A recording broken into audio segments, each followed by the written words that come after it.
Sending that to the cloud. And it'll be sent to you along with the presentation slides at the conclusion of today's event.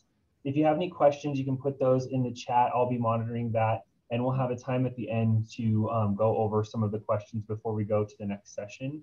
So I would like to introduce Ross Bryant. And Ross, I always have to read your title because it is so long. He is the Executive Director for the Office of International Students and Scholars and the Office for Military and Veteran Services, correct? Got that right?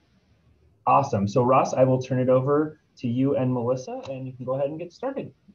Thanks, Colt. And we apologize for the title that somehow didn't even say veterans in there. So hopefully the people found out that this is about certifying the veterans. My Associate Director of Certifying Operations is Melissa Barber. She's on the screen. She can wave. We also have Yuko Johnson attending. She is our main SCO on the front line, handling certifications every day nonstop. And I think Sharon has joined us, who is our admin, taking care of all those questions for our veterans. So we're just sort of going to tell our story about the Veterans Center, what was going on when the pandemic hit, and how the team came together to not have a break in operations to take care of roughly about 1,600 vets. That's dropped a little bit during the pandemic. We're hoping that rebounds. But this picture on the front here represents January of 2020, where Student Veterans of America had a national conference, and we took 25 Rebel vet leaders and students from our student veteran organization to LA. And on that trip, one of the young ladies was pretty sick, and she thought she had pneumonia, but we're pretty confident she probably had coronavirus. One of the first cases. She missed almost the whole conference in her room. And anyway, it was an interesting time. We had a great time. Who knew what was coming our way? So those of us that take care of veterans and help with veterans, I'm retired Army, Melissa's military family member, Yuko's military family member. These issues that face veterans didn't go away when the pandemic happened. In fact, it made it more challenging to try to help with a veteran's transition. So I'm not going to go over those. I think people know and understand students transitioning, veterans, some of the issues they face. This is really our team that I'm very proud of over the last 9 years. This here is the certifying team in the main office, the Veterans Center, so to speak. This is where Melissa and her team of Yuko, Julie, Sharon, and Clayton all certify and take care of a lot of the veterans on the financial side, getting their payments posted, doing debt letters, and just the nonstop grind of every semester getting everybody paid. We'll talk a little bit about that. We also have a peer-to-peer team from University of Michigan. We're one of 38 schools. We're a founding partner, and that is run by Dwayne Gordon, retired Air Force, and he has a team of about 12 student mentors that go through training and help connect with our veterans like a battle buddy team. And I forgot to mention the certifying team under Melissa also includes about 12 to 15 student workers on VA work study payment that help us make the dream happen. We're proud of our partners that collaborate. We have Vet Success on campus since 2014, Justin Whipple. He is our Vet Success Coordinator, helps with our disabled vets, helps with all education briefs, is actually very responsive for any veteran that needs a VA question answered. Just an exceptional guy that helps us have a partner with the VA on campus. We have a very strong SVA chapter, the Rebel Vets. We'll talk a little bit about what they did during the pandemic and some of their recognition, but they're a key partner where veterans join the Rebel Vets, do community service, and have a sense of purpose. And just recently, during the pandemic, over an 8-month period, with a huge collaboration on campus between Student Health Services, CAPS, our counseling services, the College of Social Work, we now have an MOU where we will have the VA Vital team on campus that will provide healthcare, mental health, group therapies, suicide prevention training, all on campus. And so we're excited about that. So it's truly a team effort with various programs that do separate entities of support, but together we make a stronger team. This is a picture that when you look at that, that is from the August before the pandemic, where we used to have almost 300 people in person attend our transition orientation, which was an 8-hour day. They got all sorts of swag. They met all of our community partners. They also got priority registration for attending. So tracking everyone was always a challenge, but you could look at that crowd. That kickoff day, we used to get about 95% participation, and we even had partners in town that provided on the strip a pool party on the Monday in August before school started, so that they could just relax, come to a pool party, meet the Rebel vets, and then come to orientation and be just prepared to learn how to transition with an open mind and less anxiety. So we look forward to those days coming back, because we've done online orientations that have not been as well attended, I guess I would say. So this is the certifying team. And again, unbeknownst of the storm coming our way, late February 2020, Governor Sisolak recognized the entire certifying team on the MBSC side as the Veteran Supporter of the Month. So we were very proud of that. Everyone there got a nice coin from the governor and a nice certificate and recognition. And it's amazing to me, this is about 2 weeks before we ended up going home. We all went to lunch. A bunch of us went to lunch after that. It was just a great celebration day on a Friday. And this is the team. I know you can't read the slides, so I'm the executive director. This is Melissa. This is Julie and Yuko certifying. Sharon. Melissa's in charge of this entire team, and in blue, this is Clayton, who is on an LOA that we hope to be in a permanent position coming soon. But these are all the student workers, including student leads, that help out. And without them, we would be lost. We have student leads that we give a little bit of a stipend, so they get a little bit of extra pay on top of their VA work study, which is minimum wage. Also, Dwayne on this side, he runs the peer team and trains everybody up to be a battle buddy, a shipmate, a wingman, whatever you want to call it, to where they're assigned to every new veteran. And then Justin has his office, and now we'll have Vital. But you can see here that every semester we have students leaving, students coming on, students being hired. And I'm really proud of Melissa and her team. Melissa, if you want to add, you can, but Melissa's had team members that have never even been to this office that have gone through training to help us, which we would have thought before the pandemic, how the hell would we do that? So, but anyway, that team, without that team, we would be lost. And constantly training, constantly helping with customer service. I'm going to ask Melissa to talk about this and our system before the pandemic, I guess, on whatever you'd like to share. All righty. Well, we know that the theme of the conference is Together We Are Strong, and we're talking about collaborations. So I recognize that some of the attendees are fellow certifying officials or fellow vet office folks. I'm not sure if everybody is. So I know that for some of you, it may be like, well, this doesn't necessarily apply, but I'm hoping that maybe as we talk about who we are and how things work and things that we've done, you're able to kind of translate that in your mind, and maybe it'll come up with some ideas for maybe something that you could capitalize on. The slide is titled, Where is My Money? And that's typically the primary concern of our VA education benefit users. And pre-pandemic, we were clicking right along in our normal processes. We had ideas of where we could find efficiencies to make things better for both the students and for us as a staff trying to care for so many students with so few staff members, but we didn't necessarily have the time to implement them. And as we continue to go through this breakout session, you'll learn about when we were shoved into a remote situation, how we just naturally flowed into pushing in and making the changes that were necessary to experience those efficiencies. Many of our veterans start receiving their benefits prior to the start of the semester. Of course, those that are eligible to do so. We know that some of our benefit users are receiving funds after the semester begins because that's how the VA pays. They don't start paying until after the semester starts. But for our Chapter 33 folks, which is our post 9/11, the primary source of the students we certify. If they start with us early enough, they will have their book money a week before school starts. Their tuition will be paid before classes even begin. And we do all sorts of little things to try and help make sure that none of our students have to pay out of pocket, because we know, despite the fact that our staff works hard to try to communicate with students, we try to make sure that they're taking the initiative and the steps to take care of themselves.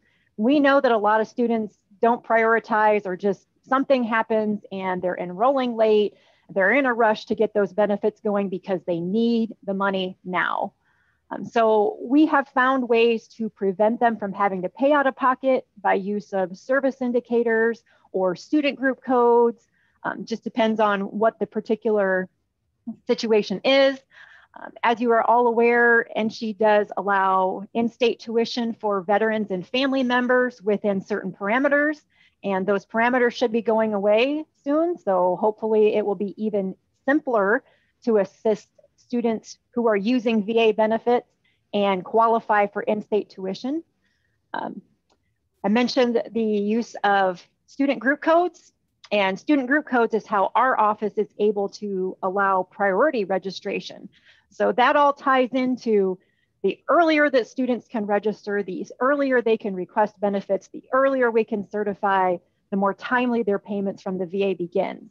So again, it's very cyclical. And while the focus is on trying to help the student and make sure that they're settled, that the monetary portion is not an additional stress, that also translates to making things a little bit smoother in our office. Because again, if they act early, it gives us more time to assist them. And then once VA payments come, we start applying those very, very quickly. Like many of you, we were pretty stressed last fall when there were last minute changes to the tuition and fee structure, which necessitated a lot of changes to VA certifications, but we persevered, we made it through. Yuko was invaluable during that period because she and I knocked out about 300 and some payments in a couple of days, and that was the fastest it had ever happened. So again, as we talked through this breakout session about the efficiencies we realized, working remotely was actually a positive because we were able to focus without the craziness of the office. And then something else that we do that maybe you can think about how it could parallel in your space is we have strong relationships with all of our undergraduate college advising centers. So that way, if we have a question, there's already that relationship built. They know what we need and they can answer questions quickly. And it does translate into a smoother benefit verification process. So I know that's very, very quick and a very high level, and it's not very detailed. I'm going to toss it back to Ross. And then, of course, we will field questions at the end. And if questions come up after the breakout, you guys can always reach out to us too. Well, thank you, Melissa. And I'd like to highlight, when you look at that picture of files, I know all of our fellow SCOs have similar kinds of things. We also had the VA show up unannounced in January, in the middle of our start of the semester before the pandemic, and they did a 2-day VA inspection. And I'm so proud of the team because, as you know, if you're an SCO, they randomly picked a bunch of files. We had a no deficiencies noted, which is hard to get, after she went through all of our files that she selected, and that was incredible. So all this was going on even before we knew the storm was coming. But we've always had this thing, like I tell people, it's like running the Division of Motor Vehicles, where every vet has to renew their driver's license every semester, and that translates to them getting paid. So the grind never ends on Christmas break. And if you're an SCO, you know exactly what we're talking about. In the middle of that, because we're overachievers, the Home Depot heard about us and offered to give us $25,000 to renovate our office that had never been renovated since this building opened. I don't even know when. So we ended up moving all the furniture out, doing the painting ourselves, putting the furniture together, the flooring. We had to get a contractor. It was a real undertaking. But again, this picture was taken in February when we were doing painting, thinking we would be out of financial aid. Financial aid housed us in their extra cubicles and were great neighbors. We thought we'd be done in about 3 weeks. It took about 3 months. But we do have a beautiful space with new furniture when you come to visit. And we only spilled a little bit of paint. I think one of the ladies from Home Depot fell in the paint, but I don't think we have a picture of that. But that was a fun Saturday with the whole team. And then all of a sudden, March 17th, I think everyone remembers, we were all told to go home and don't come back. So we frantically signed out computers and printers and everything, and the team went remote, and we've been remote ever since. And we have modified that somewhat. I've been back since May. Melissa comes back a couple times a week, but the majority of our team has still been remote. Our student workers have been remote. Our PAVE team has been remote, and we have continued to just adapt. I want to talk a little bit about the leadership. I've run 2 diverse teams, so I've never had to lead teams when everyone's in their living room, and I'm in my living room. So the first thing we did, if you think back to the pandemic, a lot of concern about safety back then because we really didn't know the virus, a lot of stuff going on. We were reacting to things. So we established an 8 a.m. group chat that we still use every day at 8 a.m. on 3 different channels for me. Everybody checks in, we say hello. But back in March, it was, hey, are you okay? Do any of your family members have COVID? It was more of a touch base to see everyone's situation. Daycare closed. Yuko has a small one at home, so she had a coworker running around that didn't have a set schedule. Other people had health issues. Some of my staff have mothers in their 80s living at home, so there was a lot of challenges and how to just sort of get everybody coordinated each day. I also established a one-on-one 30-minute call with each of my staff members that I still have to this day, and we just chat. We see how you're doing at home. We see what's going on. We talk a little bit about business, talk a little bit about family, and just sort of a check-in. We established our Zoom staff meetings, my ESS leadership meetings with my boss, AVP Steve McKellips, who actually joined us in January just in time for all these festivities. So a lot of moving parts, a lot of change. Dwayne had to move his peer team, which was all social and face-to-face events, remotely, and then come up with a system of literally calling, contacting, texting, and keeping up with those veterans we had concerns about and the new folks that were joining us in the middle of this. Julie, who's not here today, she then technically has a technical sense. She became our team member to start working on a paperless system that we had talked about for years. The IT team and the ESS IT team started helping us, but none of that existed when we started. I then mailed out like a COVID survival kit, sort of as a morale boost. And so that's a picture that one of my team members took of, but my wife and I mailed out coloring books, hand sanitizer, Easter candy, some therapeutic teas, and the ever-present roll of toilet paper when no one could get toilet paper. So that was a fun little thing for the team. So this slide here, I'm going to bounce it back to Melissa because you just saw that stack of paper and now everyone's at home and we were trying to figure out how do we take care of 1,600 folks. So Melissa, I'll bounce it back to you.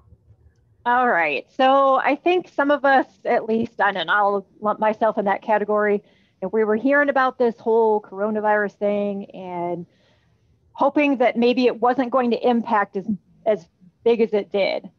Because like Ross said, we had all those paper files, everything was physically in the office.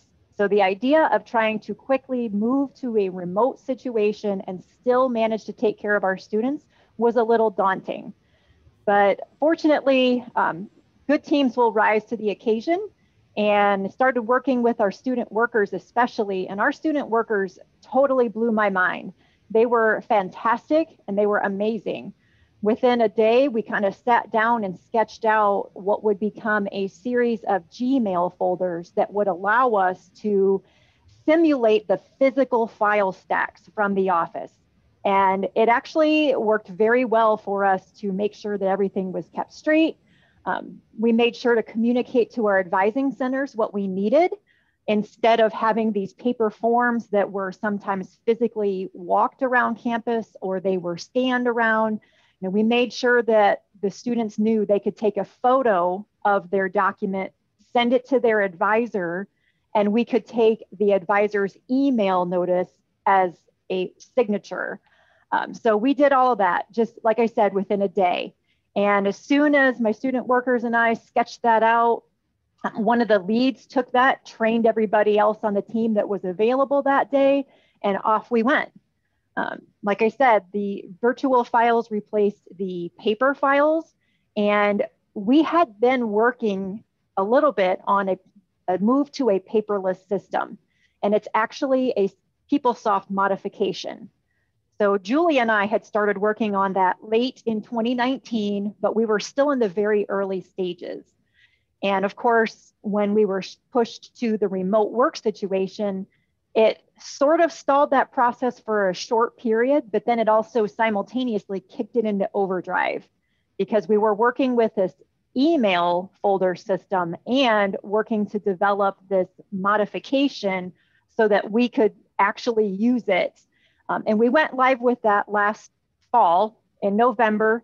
It coincided with the kickoff of spring term registration.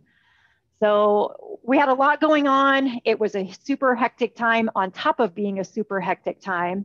And then, as Ross mentioned, we brought on Gail Reese, who was my predecessor. She was a certifying official who retired back in 2015. But we are very fortunate that she is willing to help us during the very busy times of the year. And she will help us for about 3 or so weeks in August and January, give or take. And then Ross introduced Clayton earlier. He is an LOA former student worker and Navy veteran who stepped up and is certifying with us. So we know that we had some very fortunate circumstances that led to our success, and that doesn't necessarily happen everywhere. So we're very appreciative and very thankful for that. So we didn't really have any hiccups in our processes. I was actually very impressed as well with how the patron students adapted.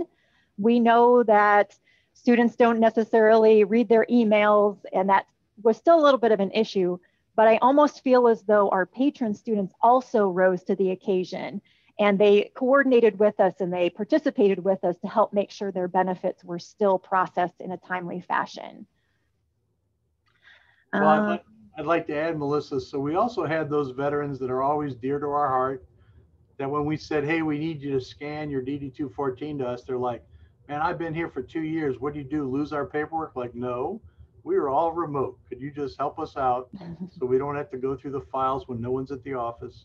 So it was a team effort and an opportunity to really shift to a new culture of a paperless system. I couldn't be more proud of the entire team that rose to the occasion.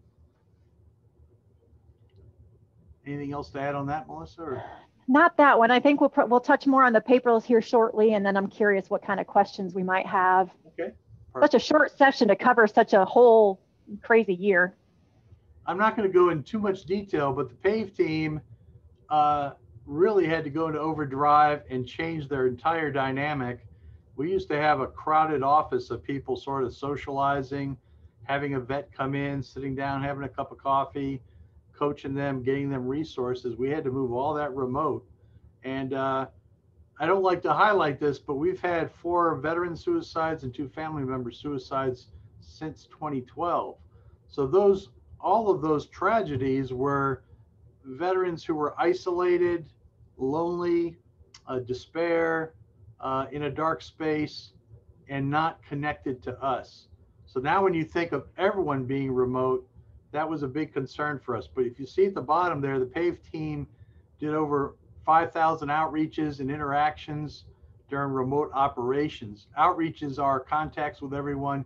Interactions is where someone actually got resources to assist them. And we had veterans go through divorce during the pandemic. We had people have to react to natural disasters with family members across the country and people getting COVID. And so it was quite the challenge. And then I'm going to now kick it off. This is a little bit more detailed with Melissa, so we'll cover the highlights of now our new paperless PeopleSoft system that Julie did a great job of getting us there and testing it with Melissa and others. And now we're using this. So go ahead, Melissa. Oh, I think you're muted. Thank you. Thank you. As I alluded a couple slides ago, Julie and I were working with a tech team in late 2019 to try and create this paperless system modification that was part of PeopleSoft. And it required us to obviously examine what we were doing and consider how much of it was absolutely necessary and what was going to be able to translate and how into this new system. So we worked a lot with a technical team, and they did an excellent job of mocking up a system. Having no VA benefit experience of their own, we were really impressed with what they designed for us just as a mock-up. And then, as Ross mentioned, it was a lot of testing and work. Julie and I spent many hours on the phone from our respective homes last summer. She would log in as a student, I would log in as a staff member, or vice versa, and we would just go back and forth. And we had countless meetings with the tech team, and those are ongoing. Julie has been the primary person doing the testing over the last few months, and the tech team meetings have slowed, but there are constant instant messages and email conversations going back and forth because the tech team has also been tasked with other projects. The system is set up in a manner that it's very customizable for us. They're doing whatever they can to design it so that we don't constantly have to go back to them to say, hey, can you add this question and answer question? Or can you go ahead and copy the spring term to fall now that we're registering for fall 2021? Obviously, the tech team does have to do the programming side, but we are able to customize a lot of features when it's time to actually use it. We're able to scan and upload documents. So some might say, well, you're not truly paperless if you're scanning documents in, which could be the case, but it doesn't require us to have to physically come to the office to pull a paper file off of the shelf anymore.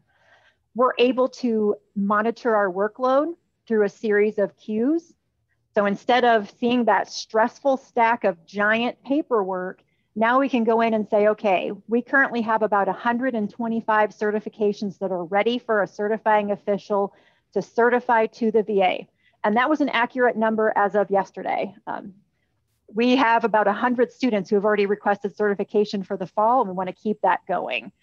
But those queues allow us to know what's going on. Everybody can log in and see from the staff side, they can see how much we have going in each queue. From the student side, they can log in and see exactly where their file is in the process. They know if we're waiting on an academic advisor to give input. They know if they're ready to be certified and just waiting their turn for a certifying official to reach their file to go ahead and send it to the VA. So that has helped too. Even though there's been a learning curve, students have really taken to it. The academic advisors have really taken to it. The academic advisors still haven't even been able to experience what we call version 2.0 of our system, which will further automate the process for the academic advisors. And for those of you who aren't aware, we work heavily with our academic advising centers for those validation, the class validations. We have a large campus, we have a ton of majors. And unfortunately, there's no way that we could keep track of all of the VA requirements and then also the requirements for each program and what's required for graduation. So that's why we lean very heavily on our academic advisors. And our academic advisors are overall excellent. They will proactively reach out with questions or refer to students to us. So again, it ties into that collaboration across campus, across people. We can send emails to the student through the system, so we don't have to rely as much on receiving a paper file, checking Gmail, checking all these different things. We're far more self-contained, which again, makes us more efficient and it better services the student. So We could go into a whole breakout session about how our certification system works, but again, I'll leave that for questions and go back to Ross for the next slide. Well, what I'd like to highlight too, that this in itself doesn't seem as hard, but simultaneously in the middle of this process, we had the scan document going on while we were testing this. Julie did an exceptional job of building a guidebook of screenshot information for the veteran, especially those existing veterans that were used to the paper system. Hey, this is how it works. Look at the guidebook, look at the screenshots. It's turnkey. That was incredible. She also developed with the team, Melissa's input, Yuko's input, a series of canned email responses for routine questions from veterans, whether it be in-state tuition or National Guard waiver or certification. So then the entire team has unified responses. In the middle of this too, Melissa failed to mention, and we don't have a slide about it, is that orientation that used to be face-to-face, we had to now create a online orientation that we did not have prepared, and Melissa was instrumental in that. The PAVE team was part of that, and we did that. And in addition, Melissa became a Hollywood rock star by filming a series of videos of all the chapter benefits so that a new student could watch these videos to understand how their benefit works, which then cuts down on the number of questions. Sharon is our customer service frontline, and from her home, she handled all the questions, sending out canned emails, sending out the guidebook. I was in the office by that time since May, and the few people that came our way, we would handle that. I had a couple student workers here. And so it was a real team effort. And then on Yuko's side, she does a huge amount of the certifying nonstop, but she also took on our catalogs, helped with payments, and also is in charge of fixing our website. And so it was just a huge team effort with all of this going on at the same time. And I couldn't be more proud because at the end, it was transparent to the veterans who just know they got their stuff certified and they got their payment. So I want to shift gears real quick. This will be fast. The Rebel Vets. This here is a snapshot of spring 2019 of all the various events the Rebel Vets did. President Miana visited. There was roundtables with senators. There was a Silver Bowl cleanup, research symposium, helping Veteran Village, doing all sorts of things. That was a standard event semester for the Rebel Vets and why they are nationally known. And then when the pandemic happened, we really had a great leadership team, and we've had 7 different presidents. Andrew Ho, who you can't see yet, he was our new president in January, and we had a plan to do a walk across Nevada with Northern Nevada. All that got canceled with the pandemic, but they quickly went into action, became Zoom meeting friendly, had all their meetings, had roundtables with senators and congressmen that helped get legislation in DC passed to help all vets with budget and finance and housing. They did care packages for frontline workers at UMC during the height of the pandemic. They did community service at the food pantry on 3 occasions. We have another one this Saturday where we would pack 1,200 bags of groceries for food insecure folks, and there's many. They raised money for Operation Jingle Bell to where we were able to give $500 out to single parents, including our own Rebel Vets that are raising kids on their own, and did all that. They also developed this incredible Success Talk series with guest speakers from around the country for anyone who could plug in. And they did a phenomenal job.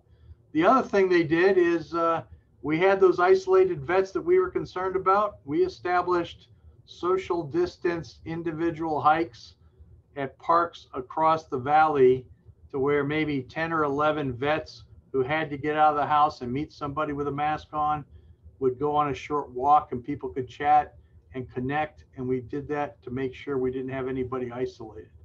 And they've done so many of those I can't even mention. So that resulted in Andrew being recognized by the national headquarters as the Veteran of the Year. And 2 years ago, the young lady in the picture, Alex, was the Veteran of the Year. She established the Operation Battleborn with Northern Nevada, did the walk across Nevada for the fallen. And I could not be more proud of Andrew. who had to navigate the pandemic. And every one of these student veteran leaders always thinks they're not doing as well as the leader before them. But Andrew did phenomenal, and it was so great to see him recognized. Out of 1,500 schools, he's the Veteran of the Year. So at the end, what did we learn? Well, we learned some great efficiencies. We used to have a packed house, customer service, people telling stories, people interrupting people, that's probably me, customer service calls, and everyone crammed into this small space. And then we probably would get about 10 files a day done out of 1,500. And what we've learned now with the team remote without distractions is we're averaging 25 to 30 files a day on top of everything else. And at the end of the day, by the fall semester, we had done over 2,600 files and processed $3 million of payments, never missed a beat. There wasn't a single veteran that had to pay their bill out of pocket. There wasn't a single veteran that didn't get their housing. All that makes a difference because that's the foundation of a veteran staying in school and having a foundation to where they can focus on school. The PAVE team learned how to move remote, and we experienced isolation that the veterans really have experienced without our events. And so everyone's looking forward to the events. Talked about the hikes. And also, for the first time ever, we've always been a gold school, but we were ranked 7 out of 1,200 schools in R1 status as a top 10 school in the nation. And I'm very proud of that. And with that, with community partners, starting with Jamie Davidson and the leader of the CAPS, the whole CAPS team, on their own, they connected with the VA and really pushed to get the VITAL program here. And then a partnership with social work and the partnership with Dean Ulmer has resulted in that MOU being signed. And starting this fall, we will actually have a VA VITAL office for mental health for veterans on campus at the Greenspun College of Social Work. And so we're really excited about that. We just gave a tour to the VA team that came out this week. And in conclusion, at the end of the day, we had 350 graduates for the entire year of 2020, which is our largest year despite the pandemic. And we're really looking forward to getting back to our receptions next December. And we're actually going to be at the commencements, making sure all the vets are recognized with their graduation cord. And we have a new coin being made. We'll make sure that gets mailed to them. So that concludes our presentation. So now I'd like to ask Ms. Yuko, is there anything we missed that you'd like to add? I don't think so. Everything looked great. Okay, well, we appreciate you and thanks for joining us. I think Sharon's on the line. So I guess, Colt, we can now open it up to any questions. I can't see on my slide. I'm going to close my share screen here. All right, does anybody have any questions? If so, if you want to drop those in the chat. I'm not seeing any right now. Well, I see Jennifer on here. I see Philippe on here. And no questions. We got Jeff on here. Oh yeah, Jeff's on here. Good to see everybody. Jennifer, And then John. One question, can you share the PeopleSoft system we use on base? Well, that's going to be hard. I'm not sure what all the NC schools use. So UNLV has been on PeopleSoft as long as I've been in the vet center. So that's a whole system for registration and finance and everything. But I think the modification should be able to be packaged up and sent, because I think we're all PeopleSoft schools as the system. Okay. So that should, so it'd be a matter of us coordinating with our tech team. And while we have a great product right now that we're very proud of, I think it might be a little bit better to wait until after the automation of the advising piece. And I know that not every school within the NC system coordinates with the advising centers in the same way that we do, but perhaps they could use that functionality and just attach it to maybe some other offices across campus that they coordinate with. And what's happening is that our tech team is currently for lack of a better term, blazing a trail with PeopleSoft technicians or consultants. They're creating something that has never been done before in the PeopleSoft system. And so we're waiting patiently as we can, but we've been anxiously anticipating this upgrade to the version 2.0, because currently, like I said, it's great, it's helpful, it's already made leaps and bounds improvements over where we were, but we still are manually interacting with it more than we'd like. Currently, the students will go in, they register for their classes through their PeopleSoft account, and then they go over to what we call their resources tile. They choose their education benefits tab, the VA education benefits tab, and their enrollment is already in there. So we don't have to worry about whether they're reflecting the proper classes. Can we read their writing? You know, all those sorts of things we were struggling with when we were paper-based. Those have been negated. So the students are just truly letting us know, yes, I want all of my classes certified, or maybe they only want half of their classes certified. They can upload a copy of their DD-214 or their certificate of eligibility or whatever's appropriate for their situation and their benefit chapter. And then that is also our opportunity to do a lot of acknowledgements. And the students can only answer yes, but it's making sure that they realize that ultimately they are responsible for their tuition bill. So if for some reason the VA is not approving their benefits, the student understands, yes, I'm responsible. We also have hyperlinks that say, hey, you know, if you're struggling with any of your subjects this semester, please know that you can reach out, but here are some resources: the Writing Center, the Math Department, the tutoring, the coaching spot, things like that on campus that would be great resources. So again, I would be happy if anybody wants, we could set up a Zoom or a WebEx or whatever, and I can walk you through. I think I showed a couple of folks, Felipe might have been one that was there. I think I showed you guys a little bit of the system, but if you're curious, I can show you more, and then we can talk about when would be ideal to request the packaging of the modification and having that sent to your tech team.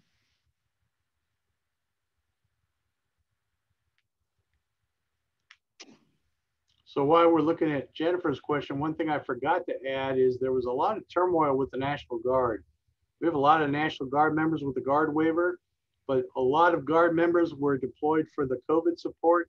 They were also deployed to Washington, D.C. last November. And because of that, we had, you know, brand new privates coming out of basic training despite the pandemic, who had this task of trying to coordinate their Guard waiver with the school. So our school has been great about cutting some slack to those privates that had a hard time getting their documents, and then working with the Guard admins, trying to streamline that process to make sure we didn't have future problems. We also helped with deployment, redeployment programs here on campus for those folks that could not keep up academically remote because they were, you know, started out with 4-hour shifts for COVID support that turned into 8-hour shifts. And because of that, they couldn't keep up with school, so we were able to drop their classes because of deployment orders. So a lot going on simultaneously in that Guard piece. Helps about 200 Guard members that come to UNLV.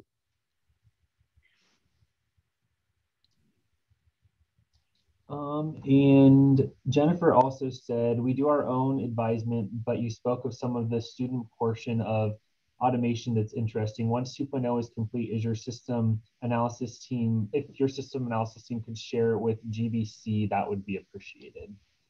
And clarifying, we have PeopleSoft, we use OnBase for our paperless. Right, and with this system, Jennifer, everything's kind of integrated. So we are literally just attaching documents right into the paperless modification. And Jennifer, if you'd like, if you have time next week, week after, whenever, like I said, we can set up a little one-to-one and I can just give you a high-level overview and go as deep into questions as you like, so that way you can see it a little bit more clearly.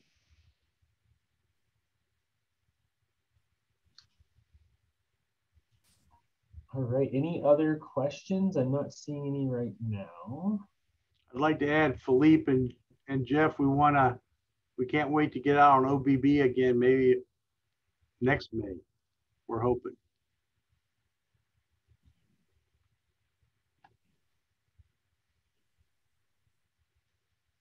Great. I think that is pretty much it then.